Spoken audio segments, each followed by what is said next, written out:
So yesterday when I did my video, a lot of men start coming into my comment section, of course, calling black women whores and calling us bitches and saying that we're liars and displaying the exact type of behavior that I was referring to as it pertained to the round table in Clifton. When I went back and watched that video of the black men discussing how they could be better men in the community, one thing that I noticed towards the end of the video at about an hour and 10 minutes is Clifton stopped talking for a period. And when he stopped talking, guess what happened? Exactly.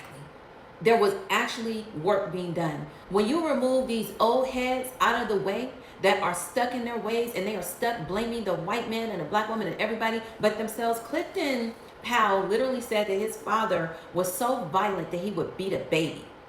So his anger and his temperament and his inability to be able to have a discussion with other men, again, imagine how he is with women. I bet you it's tragic. Okay, so I wrote down some notes because I had a lot of things on my mind. All right, I'm trying to keep this as brief as possible.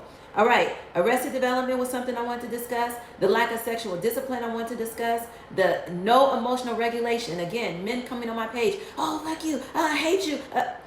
That's your response? Like, I can understand that you have a disagreement, but is the disagreement, I hate you, you're a whore, you sleep around? The reason you think that a woman like me sleeps around is because you would sleep with me if I ever gave you the chance, but you know that never happened. So you try to hit me when you think it hurt, but it don't hurt. Because just because you tell a lie that you think is true don't mean nothing to me. All right. The Section 8 fallacy. Oh, I love this one. Right, and this is the thing. This is the problem. One of my biggest issues with black men as a whole is you don't read. You don't do no due diligence. You literally are regurgitating. This is what I never disliked Kevin Samuels per se. What I didn't like about the Kevin Samuels movement in general was the amount of parroting that was happening. You know, parrots. The amount of parroting that was happening and the amount of information that was being regurgitated without any type of real foundation or information, like the Section 8 fallacy, like black men was kicked out of the house. Let's talk about the movie Claudine, because somebody mentioned that and I thought that was really an important thing for us to discuss. So the movie Claudine, if you don't know what it is, you're going to have to go look it up. I don't have time to get into all that. But the long and the short of it is, in the movie Claudine, it's an old school movie. She had a man and she had Section 8. And when the housing person came, you seen the whole family scrambling to hide all his stuff, right? It was so ironic to me that a black man was the one who mentioned Claudine, when the whole premise of the movie was he was actually there in the home. And when the social worker came, they hid everything to make it look like he wasn't there. But not long after that, that law was removed.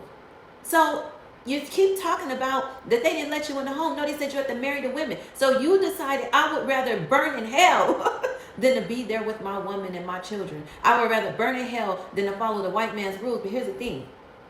In the video, when the gentleman, oh, I forgot his name, but he said, ain't nobody gonna make me leave my family. Oh, he said that. Ooh, y'all, who is it, y'all? Tell me in the comments. So when he said that, he was absolutely correct. Nobody made y'all leave y'all families. That is the biggest freaking lie in this world. And let me tell you how I know. Because nobody can make you go get more educated. Nobody can make you pay child support. Nobody can make you stop selling drugs. Nobody can make you stop killing one another. The biggest enemy to the black man is another black man with anger and jealousy in his heart. Not a black woman. Actually, it's more black women that help a black man than other black men. That's why you need to stay with your woman to come up, because you could never stay with your homeboy because he got to stay with his woman, because ain't none of y'all really got none of y'all shit together. All right. So I wanted to talk about some other movies that depict things that I think are systematic and issues in themselves. How about The Color Purple? A girl child ain't safe around men. Okay, that's the reality. Boys in the Hood, right? You talk about, oh, it's the single mother. Single mothers. We're not single mothers. We're mothers with absentee fathers. That's what we are. We're not single mothers. We're mothers with absentee fathers. Okay? So in Boys in the Hood, she brings her son to the father and was like, hey, you take it from here. No problem. But there had to be a father around for her to take him to. All right. So she says, it's your turn. It's time for you to take him over. And what did he do? He started being influenced by his friends. And he ended up being in a situation. And he ended up being angry. And most men don't have the discipline to get out of that car. Most of them would have stayed in that car and ended up letting their friends put them in a situation where they were going to lose their lives and end up in jail. What do you think most men are in jail for?